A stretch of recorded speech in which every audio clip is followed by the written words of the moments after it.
신약성경 요한일서 5장 1절서부터 4절의 말씀 제가 봉독해 올리겠습니다. 예수께서 그리스도이심을 믿는 자마다 하나님께로부터 난 자니 또한 낳으신 이를 사랑하는 자마다 그에게서 난 자를 사랑하느니라. 우리가 하나님을 사랑하고 그의 계명들을 지킬 때에 이로써 우리가 하나님의 자녀를 사랑하는 줄을 아느니라. 하나님을 사랑하는 것은 이것이니 우리가 그의 계명들을 지키는 것이라. 그의 계명들은 무거운 것이 아니로다. 무릇 하나님께로부터 난 자마다 세상을 이기느니라. 세상을 이기는 승리는 이것이니 우리의 믿음이니라. 아멘. 내어주시면 모든 일들이 잘 될 줄로 믿습니다. 그럼 우리 가정과 교회와 여러분들의 서로 하나님 일들 되시기를 주님의 이름으로 소망합니다. 예수님께서 이 땅에 오셨을 때는 시대적으로 어느 시대였냐면 로마 아시죠? 로마 제국이 세계를 정복할 때였습니다. 자, 앞에 화면에 지도를 하나 보시겠습니다. 이 지도에서 색깔이 있는 지역은 로마 제국이 수백 년에 걸쳐서 정복한 나라들입니다. 이것뿐만이 아니에요. 수많은 거, 세계를 거의 정복하다 할 정도로 로마가 정복한 나라입니다. 그런데 여기 보시면 빨간 네모 박스가 보이시나요? 박스가 조금 잘못됐는데 거기에 뭐라고 적혀 있습니까? 이스라엘도 예외는 아니었어요.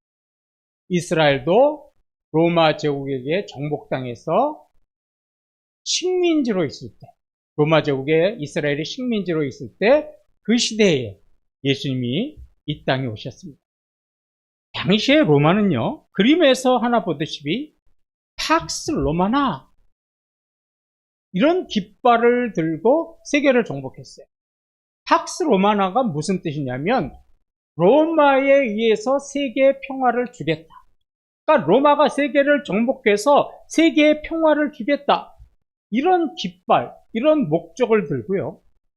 칼과 무자비한 폭력으로 주변 국가들을 정복했습니다. 그래서 이 로마가 세계를 정복하던 시대에 무엇이 가장 우선적인 시대적인 가치였냐면 무조건 승리합니다. 패배는 없어요. 승리, 용기, 용맹, 그들에게 자비도 없습니다. 무자비, 이것이 당시 로마 시대의 사회적인 가치예요. 이런 가치를 추구하고 이런 가치를 가진 사람만이 살아남는 시대가 로마 제국 시대였습니다. 이런 살벌한 시대에 예수님께서 이제 육신의 몸으로 세상에 오셔서 하나님 나라의 복음을 전하셨습니다. 그리고 예수님을 구세주로 믿고 따르는 아주 작은 무리들이 있었습니다. 근데 이 예수님을 따르는 작은 무리들은 세상과는 전혀 다른 하나님 나라 가치관을 가지고 살았어요. 그러니까 세상의 가치관은 승리, 용기, 용맹, 무자비였는데 이들은 그런 가치를 가지고 산 것이 아니라 하나님 나라의 가치, 사랑, 자비, 이런 가치를 가지고 이웃들에게 실천하면서 살았습니다. 그러다 보니까 힘있고 용맹 있는 자가 모든 것을 차지할 수 있는 그런 세상에서 이 작은 무리들, 그리스도인들이 그 세상에서 사랑과 자비를 외치는 것은요, 공허한 메아리였을 뿐이에요. 그냥 대답이 없는, 되돌림이 없는 그런 공허한 메아리 같았어요.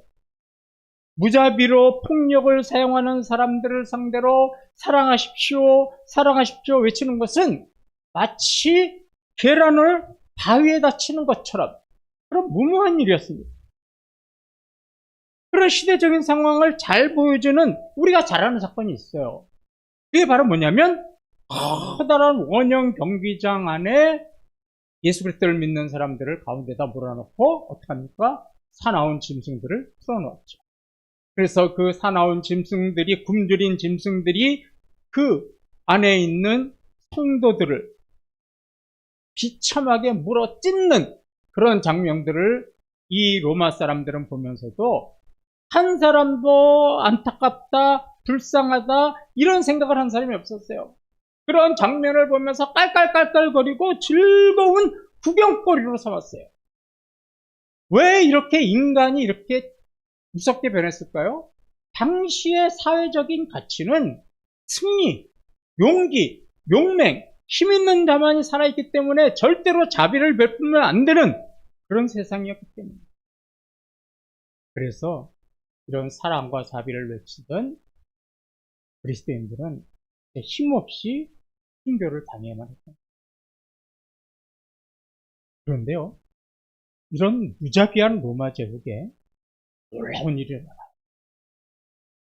313년에 콘스탄티누스라고 하는 황제가 있었는데 이 황제가 모든 종교는 자유합니다. 누구든지 아무 종교나 믿을 수 있습니다라고 하는 종교의 자유를 선포해요. 그러니까 더불어 이렇게 핍박받고 순교를 당하던 그리스도인들도 이제 어떻게 되는 거예요? 숨통이 트이는 거예요. 물론 핍박이 없었던 건 아니지만 이전보다는 그래도 덜 핍박을 받으면서 그리스도인들이 복음도 전하고 사랑과 자비를 실천할 수도 있었어요. 옛날에 카타콤이라고 하는 그런 지하 동굴에서 예배를 드렸는데 이제는 어떻게 되는 거예요? 밖에서도 예배를 드릴 수 있게 됐어요. 종교의 자유가 선포됐죠. 그런데 더 놀라운 사실이 67년 후에 일어나요. 67년 후엔 380년에 테오도시우스라고 하는 황제 때는 기독교가요, 로마의 국가 종교가 돼요. 태국의 국가 종교는 불교 이런 것처럼 로마 제국의 국가 종교는 기독교가 돼요. 자, 이렇게 핍박받고 순교당하던 기독교가 로마 제국의 국가 종교가 된 데는 물론 여러 가지 이유가 있죠. 그런데 사회적으로 볼 때는 크게 두 가지 이유가 있다고 사회학자들, 신학자들은 공통적으로 이야기해요. 첫째가 뭐냐? 몇 세기를, 몇백 년을 폭력, 무자비, 살인, 죽음 이런 것들만 보고 살았던 로마 사람들이 거기에 뭘 느끼기 시작한 거예요? 염증을 느끼기 시작한 거예요. 그러면서 시선이 어디로 돌아가냐면 그런 가운데서도 사랑과 자비를 베푸는 그리스도인들을 바랍니다. 도대체 저 사람들은 뭐길래 죽으면서까지도 사랑을 외치고 자비를 베푸는가? 가진 것도 하나도 없는데 왜 콩 한 쪽이라도 나눠 먹을까? 여기에 관심을 갖고 감동을 받으면서 어떻게 되는 거예요? 그들도 기독교가. 그러면서 국가적. 두 번째 이유는 뭐냐면 당시에는 전쟁을 하다 보니까 내일의 삶이라는 게 보장이 안 돼요. 내일은 없어요. 그런데 늘 불안불안한 삶을 사는데 기독교가 뭘 외치냐면 부활의 경, 내세의 소망, 미래의 소망 이런 거를 전할 때 귀가 어떻게 되는 거야? 열리겠죠. 야, 내가 지금은 이런 생각을 하더라도 나는 미래에 어떻게 되고 내가 죽은 이후에 어떻게 될 수 있구나 이런 내세의 소망을 가지면서 기독교인들이 늘어나. 그런 기독교가 로마 제국에 서서히 밑에서부터 영향력을 키워나가니까 어떻게 된 거예요? 테오도시우스 황제 때는 기독교를 그러면 우리 국가 종교로 하자. 그래야 우리 로마 제국이 살아날 수 있겠다. 이래서 선포를 한 거예요. 도저히 이길 수 없었던 것처럼 보였던 사랑과 자비가 당시의 승리와 용기와 용맹을 앞세운 세상을 어떤 겁니까? 이긴 거죠. 또 하나 보겠습니다. 로마 상황만 그런 게 아니에요. 이스라엘의 국내 상황도 마찬가지였어요. 유대인들은 택한 백성이라는 그런 우월의식을 가지고요, 이방 사람들을 개나 되지도 못한 사람처럼 차별하고 취급했어요. 또 돈이 없어서 모든 것을 팔고 노예로 들어가는 노예인과 자유인이 있었고 모든 것을 빼앗기고 그저 먹고 살 만한 소장농이 있는가 하면 모든 것들을 다 빼앗아서 많은 토지를 가지고 있던 대지주도 있었어요. 이처럼 철저한 사회적인 차별이 심했던 사회가 바로 이스라엘이었습니다. 자, 이런 차별이 있는 사회에서 사랑과 자비는 관심이 없죠. 뭐만 관심이 있습니까? 돈, 재물, 물질, 부귀영화 이런 것들이 우선순위였습니다. 자, 지금 우리가 사는 세상도 한번 살펴보십시다. 우리가 사는 세상에서 사랑과 자비의 정신을 찾아볼 수 있습니까? 그렇죠? 지금 이 세상도요, 힘있고 권력 있는 자들이 모든 것을 차지하고 누릴 수 있는 세상입니다. 이 나라 경제도 몇 사람의 손 안에서 놀아나잖아요. 이 나라의 모든 권력이 국민에게 있습니까? 말은 그렇지만 몇 사람들이 좌지우지하고 있잖아요.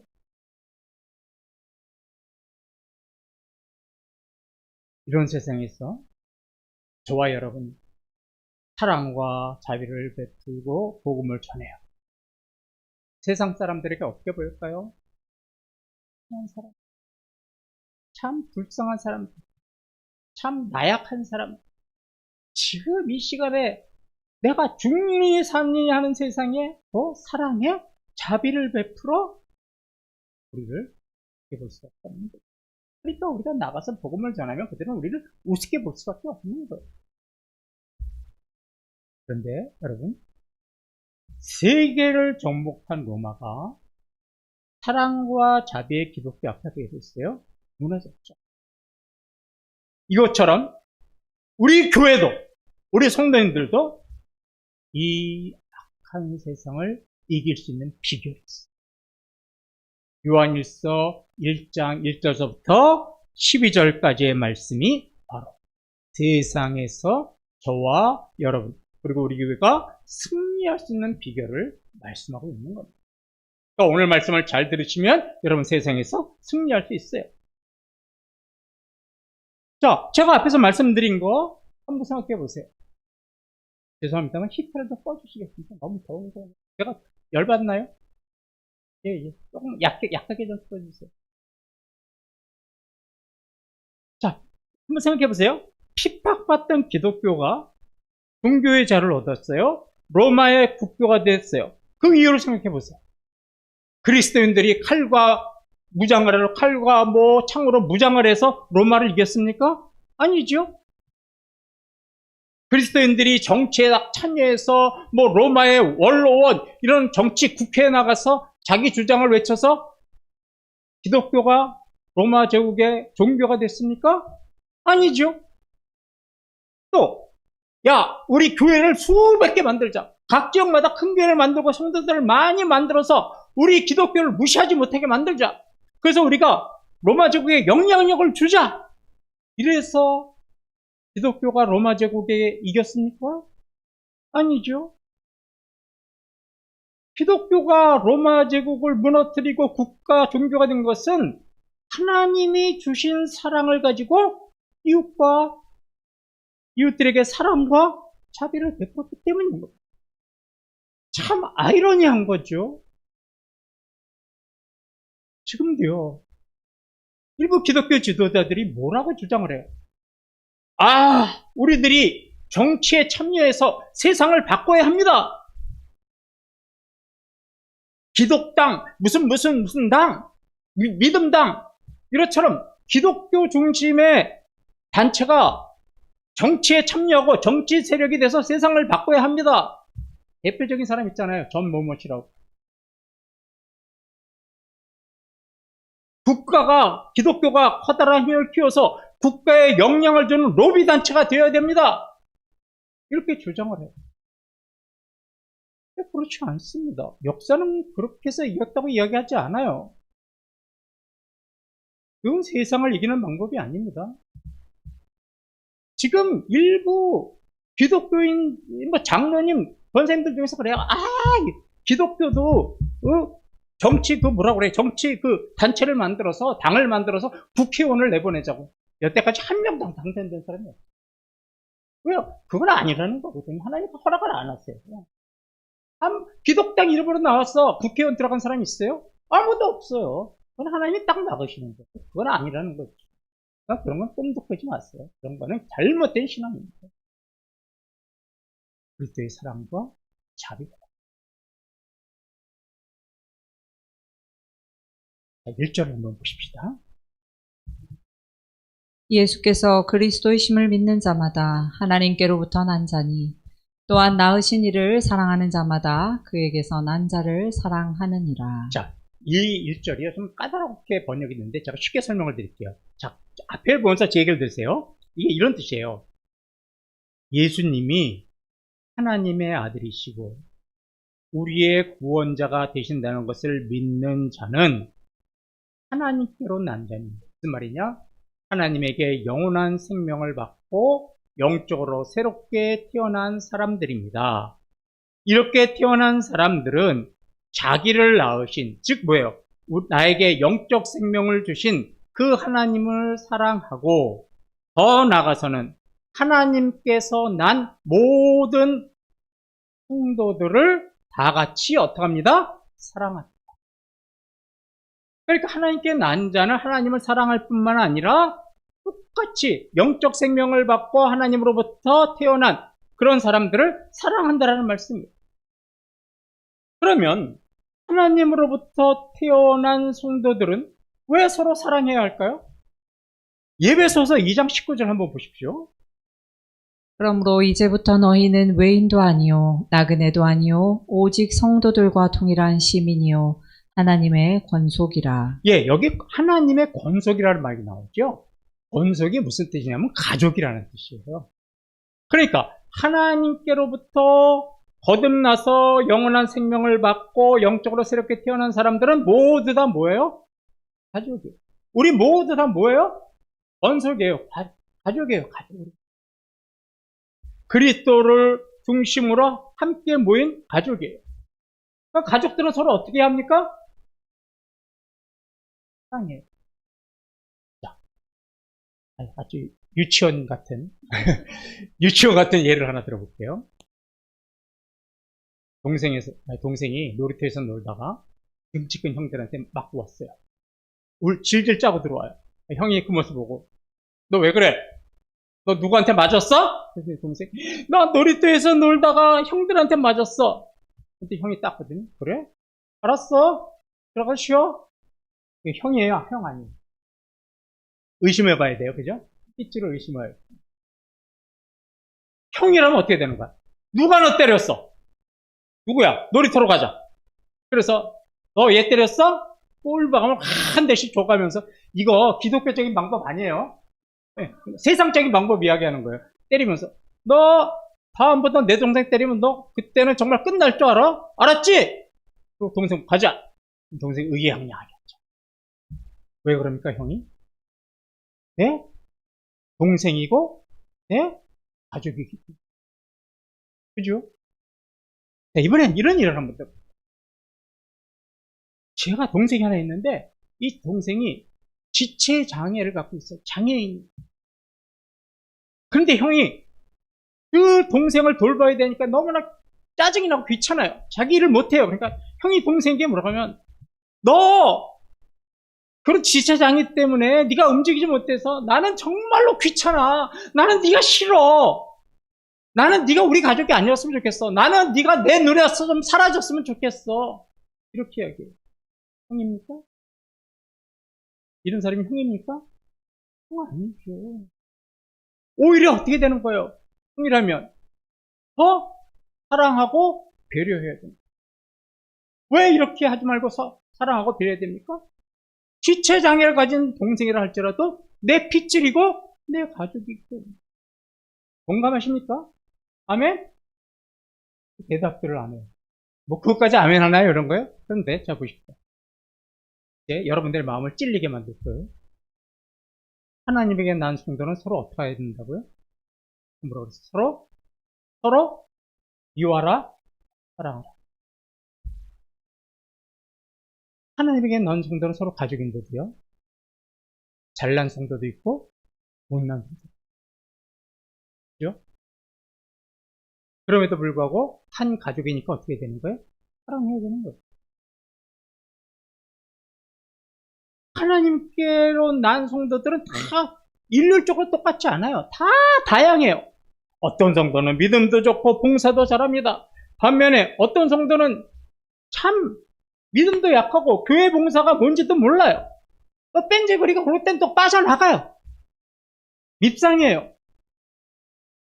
어떤 성도는 묵묵히 일을 잘하는 성도도 있고 어떤 성도는 일하지 않고 늘 말로만 일하는 성도들이 있어요. 늘 불평하네요. 또 어떤 성도는 맨날 세상에서 두들겨 맞고 와. 한 번도 세상을 이기지 못해. 믿음으로. 믿음이 약했어. 그리고 맨날 주일마다 와서 질질짜. 어떤 성도는 영적으로 장애가 있는 성도도 있어요. 영적인 장애. 믿음이 연약하고 또 잘못된 믿음도 있고 그랬어. 자, 그렇다고 해서 그 사람은 하나님께로부터 태어난 자가 아닙니까? 우리의 가족이 아닙니까? 다 우리의 가족이에요. 그죠? 잘났거나 못났거나 장애를 가졌거나 세상에서 두들겨 맞고 오거나 찔찔 짜거나 열심히 일하거나 입으로 불평을 하거나 다 우리의 가족이에요. 왜요? 다 하나님께로부터 태어났으니까. 그럼 뭐 해야 돼요? 사랑해야 하잖아요. 자, 물어볼까요 말까요? 안 물어보겠어요. 네. 대답 못 하실 테니까. 그러면 그런 성도까지도 여러분 사랑하십니까? 교회도 왕따가 있대요. 일 못하면 따돌리고 부르지도 않고. 깜짝 놀랐어요. 교회도 왕따가 있고.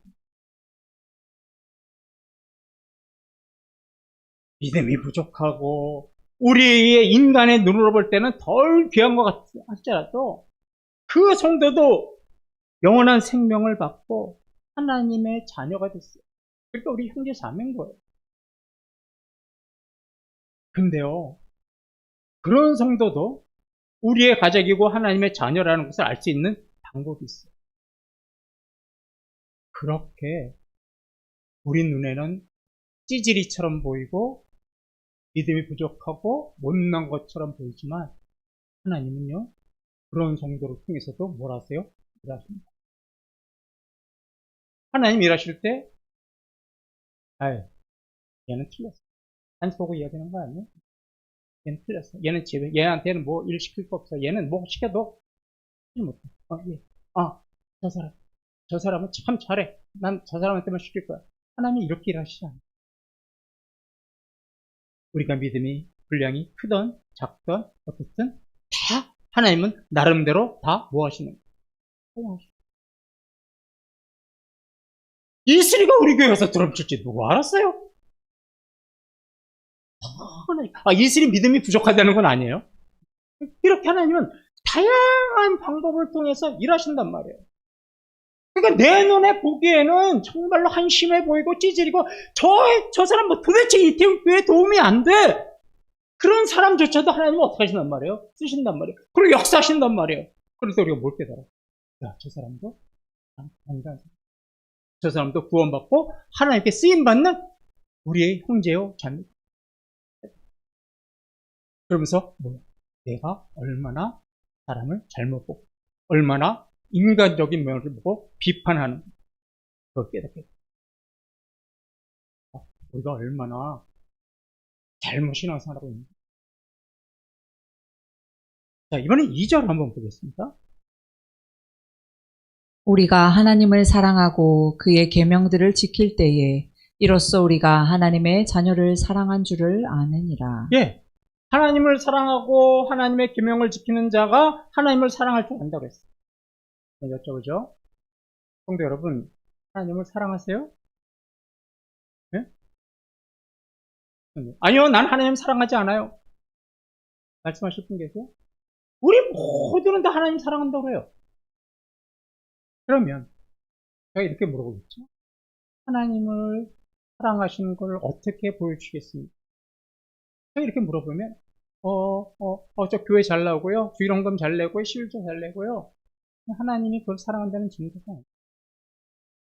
하나님의 사랑하는 증거는 뭐라고 그랬어요? 그의 계명을 지키는 것. 물론 여기서 그의 계명은 하나님이 주신 모든 성경에 기록되어 있는 말씀이기도 하겠지만 특별히 요한일서에서 나오는 계명은 뭐를 꼭 찍은 거냐면 바로 요한일서 3장 23절의 말씀입니다. 그의 계명은 이것이니 곧 그 아들 예수 그리스도의 이름을 믿고 그가 우리에게 주신 계명대로 서로 사랑할 것이니라. 요한일서에서 강조하는 계명은 뭡니까? 서로 사랑. 그러니까 우리가 서로 사랑할 때 이거는 내가 그 상대방 성도를 사랑하는 것뿐만이 아니라 누구를 사랑하는 것을 보여준다는 거예요. 그걸 통해서 내가 하나님을 사랑하고 있다는 걸 보여줍니다. 거꾸로 생각해 봅시다. 내가 우리 교회 다니는 성도인데 내가 사랑하지 않아. 내가 맨날 미워해. 아우, 저 사람은 정말 제발 교회 좀 안 나왔으면 좋겠어. 도대체 저 사람 우리 교회 도움이 안 돼. 이렇게 말하신다면 이거는 하나님을 어떻게 하는 거예요? 사랑하지 않는 거라는 거예요. 자기를 속이는 거예요. 자기. 그리고서 입으로는 뭐라고 해요? 나는 하나님을 사랑합니다. 여러분 다 이미 경험해 보셨겠지만 사랑하는 사람들끼리는요, 상대방의 말을 조금이라도 어떻게든 들어주고 싶어요. 그러니까 데이트할 때 어떻게 되는 거예요? 여자식까지 데려다 줘요.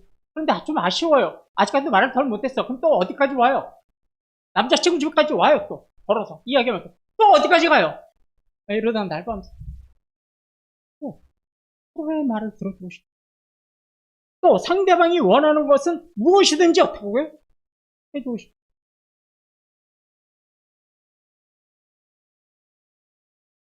여러분, 인간관계에서 이렇듯이 하나님과 저와의 관계, 여러분의 관계에서도 마찬가지예요. 저희가 정말로 하나님을 사랑한다면 우리는 하나님이 좋아하시는 것, 하나님이 원하시는 것을 어떻게 되는 것? 해야 되는 거죠. 그 해야 될 게 바로 뭐예요? 아까 말씀처럼 그의 계명. 뭐예요?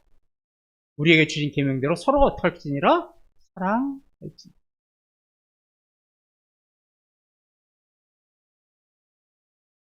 4절 말씀 드리겠습니다. 무릇 하나님께로부터 난 자마다 세상을 이기느니라. 세상을 이기는 승리는 이것이니 우리의 믿음이니라. 예, 사도 요한이 뭐라고 그래요? 하나님께로 거듭난 자, 영적 생명을 가진 자, 이런 사람들은 세상을 어떻게 한다고요? 이긴다. 그런데 무엇으로 이긴다고요? 믿음으로 이깁니다. 물론 믿음이라는 게 얼마나 광범위해요. 그런데 그 믿음을 추격해서 말씀하신 예수님의 말씀이 있죠. 바로 뭐냐면 마태복음 22장 35절부터 39절의 말씀입니다. 그 중에 한 율법사가 예수를 시험하여 묻되 선생님, 율법 중에서 어느 계명이 크니이까? 예수께서 이르시되 내 마음을 다하고 목숨을 다하고 뜻을 다하여 주 너희 하나님을 사랑하라 하셨으니 이것이 크고 첫째 되는 계명이요 둘째도 그와 같으니 내 이웃을 내 자신같이 사랑하라 하셨으니. 예, 하나님을 사랑하는 게 첫째 계명이요 이웃을 사랑하시 둘째 계명이다. 이것이 율법이요 선지자의 강령이니라. 왜요? 모든 믿음의 대표적인 것이니라. 그러니까 우리가 세상을 이기는 방법은 뭐예요? 첫째로 하나님을 사랑하고 이웃들을 사랑하는 것. 이 믿음이 무엇을 한다고요? 세상을 이기는 방법. 근데 교회 자체 내에서 사랑이 안 돼. 그럼 교회가 어떻게 세상을 이겨요? 우리 신앙을 정말 돌아봐야 돼. 우리 교회 이야기하는 거 아니에요. 저쪽 강남 쪽에 있는 교회 이야기하는 거니까 너무 마음에 부담 갖지 마시고 우리 교회는 잘 사랑해요. 못난 이런 사람들 여러분 얼마나 사랑하시는지 제가 잘 알거든요. 앞에서 말씀드렸듯이 로마 사회는 계급과 신분의 차별이 정말 극심한 사회였어요. 서로가 서로에게 배타적이고 사랑과 자비는 약한 사람들이나 하는 것이고 오직 승의와 용기와 용맹이 있는 사람만이 살아남는다. 이런 사회였어요. 근데 이런 사회가 무엇 앞에 무너졌어요? 당신은 나의 형제요 자매입니다. 나는 당신을 사랑합니다. 이 말과 이 복음과 행동에 그 거대한 로마 제국이 무너졌죠. 지금 이 세상도 뭡니까? 승리, 용기, 용맹을 주장합니다. 남을 넘어뜨려야 자신이 살아남는 약육강식의 세상입니다. 그러나 이런 세상이 무엇으로 무너질 수 있습니까? 하나님이 주신 사랑을 가지고 우리가 제일 먼저 성도를 사랑함으로 아름다운 사랑의 공동체가 이태원교회가 되어야 됩니다. 이 시너지를 받아서, 이 힘을 받아서 이제 한 걸음 더 나가서 어떻게 되는 거예요?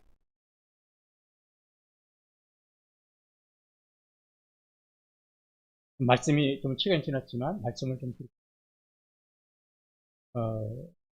지난주 목요일 날 이제 장로님하고 저하고 강 목사님하고 그 일하시는 분들을 좀 식사 대접을 하려고 사서 식사를 대접해드렸어요.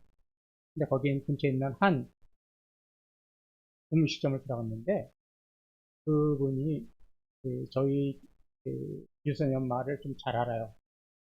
반갑게 얘기하면서 어떻게 여기 왔어? 그랬더니 유소년 말, 우리 교회 여기 삼양냉면 뒷집으로 뒤에 있는 건물로 이사 왔어. 그러니까 깜짝 놀라면서 신천지 있는데! 정말요. 신천지가 그 주위를 완전히 더럽혀놨어요. 온갖 민원이 신천지 때문에 다 들어갔어요. 그러니까 음식점마다 신천지라고 하면 학을 띄고 있더라고요. 가슴이 덜컥 내려앉았어요. 이거 어떡하나 우리? 이게요. 그렇잖아요. 그래서 보면 무교예요. 무교. 신앙도 없는 분이에요. 그런데 모든 민원이 그래서요. 공사할 때 그 건물주인이 제일 먼저 부탁한 게 뭐냐면 소음 내지 마십시오. 공사 소음 내지 마십시오. 또 민원 들어가니까. 그래서 그 먼저 하는데도요. 창문 꽁꽁 닫고 하시더라. 사랑과 자비를 전한 게 아니라 뭐예요? 원망과 원성을 전하고 갔어요. 그놈들이. 그래서 우리 교회가 여기서 복음을 증거할 때는 말씀이 우선이 아니라 뭐예요? 사랑. 사랑을 먼저 그들에게 우리가 보여주는 게 우선이겠다. 그래서 제가 기도의 방향을 바꿨어요. 올 한 해 우리가 이사 가면 한 달 동안은 계속 어떻게 하는 거예요? 그들에게 사랑을 베푸는 모습을 보여주고 절대로 우리 교회가 이웃들과 조금이라도 언성을 높이면 안 되겠다. 주처 문제로 다투어서는 안 되겠다. 그러면 그냥 또 누구 꼴이 나오는 거예요? 신천지 꼴이 나오는 거예요. 힘있다고 세상을 이기는 게 아니에요.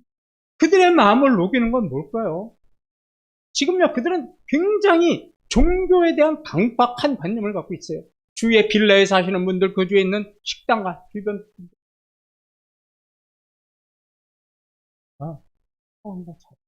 그들을 넘었죠.